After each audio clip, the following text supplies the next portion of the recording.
I really think China is the future. It's very impressive. China has better highways and definitely better trains than the United States. Yeah. By far, okay. In fact, I had a great experience taking the bullet train from Beijing to Xi'an to see the terracotta warriors. Cool. Yeah. Oh, it was a great experience. Yeah. What attracts me most about China's 5-year plan is the tremendous commitment to a low-carbon economy and ultimately to a sustainable energy economy. In the 5-year plan, China is committed to reach peak carbon emissions sooner than 2030 and to have a sustainable energy economy by 2060.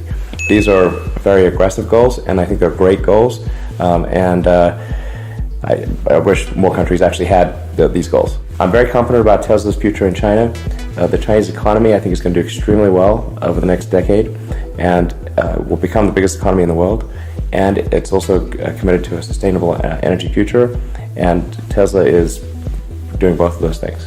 So we're building cars. We have China, I think long term will be our biggest market, both where we make the most number of vehicles and where we have the most number of customers. I would like to strike an optimistic note and say that I'm very confident that the future in China is going to be great, and that China is headed towards being the biggest economy in the world and a lot of prosperity in the future. And this 5-year plan is going to be a part of making that prosperity happen.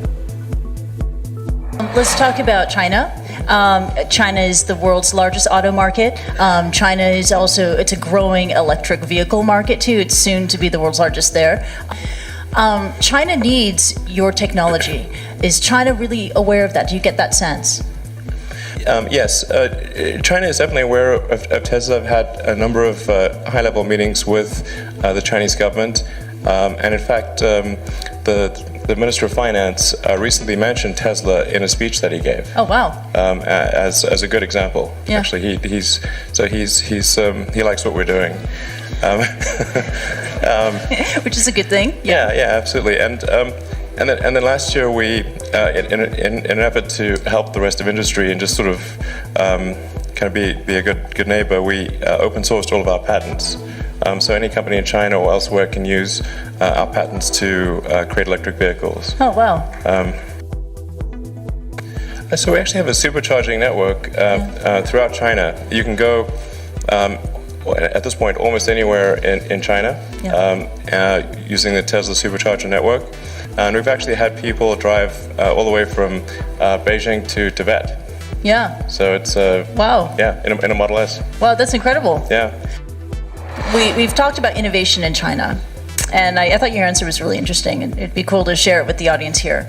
What is the example of made in China innovation that you thought, wow, that's pretty cool? Well, I think actually a lot of the social media services in China, Weibo, WeChat, pretty impressive. I think better than what is available in the US. Yeah. Are you on WeChat? I am actually. Oh, really? Yeah. Do you know, I only use WeChat when I'm in mainland China on business. Yeah. Do you use WeChat in LA and Silicon Valley? Occasionally to correspond with people in China. Alibaba is pretty impressive as well. Alibaba is pretty. Do you use Alibaba? Have you used? No. It's true that in dense cities, rooftop solar is not going to solve the energy need. Yeah. But what you can do is have ground mount solar power, let's say near Hong Kong, tapping into the existing power lines that are coming in, so you can supply Hong Kong with solar power. We just need to be coming from a land area that's not too far away. And I mean, it's worth noting. Certainly, China has actually an enormous land area, much of which is hardly occupied at all. Given that the Chinese population is so concentrated along the coast. Once you go inland, the population in some cases is remarkably tiny. So you could easily power all of China with solar. All of China with solar? Easily, yeah. Yeah, no, easy. The world's most populous country? Yep, definitely. Wow. Yeah.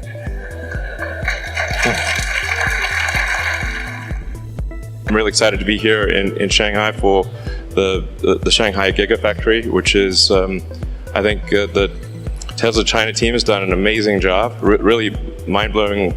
Like, I'm just astounded by how good the job is and how much progress has been made. and I think it's a good story for the world, and to say like, look how much progress you can make in China. This is extremely impressive. Like my hat is off. You know, you guys rock. So I've never seen anything built so fast in my life before, to be totally frank. And I've seen some crazy things. So, you know, I think it's like, I really think China is the future. That's very impressive. And there's also some great progress on entrepreneurial rocket companies in China as well. I believe 2 have made orbit, and it's very difficult, very hard to make orbit. Achieving orbit, I have great respect. This is very hard. In the case of China, we want to establish service infrastructure, charging infrastructure throughout the country. So we're going to make a big investment in charging and service.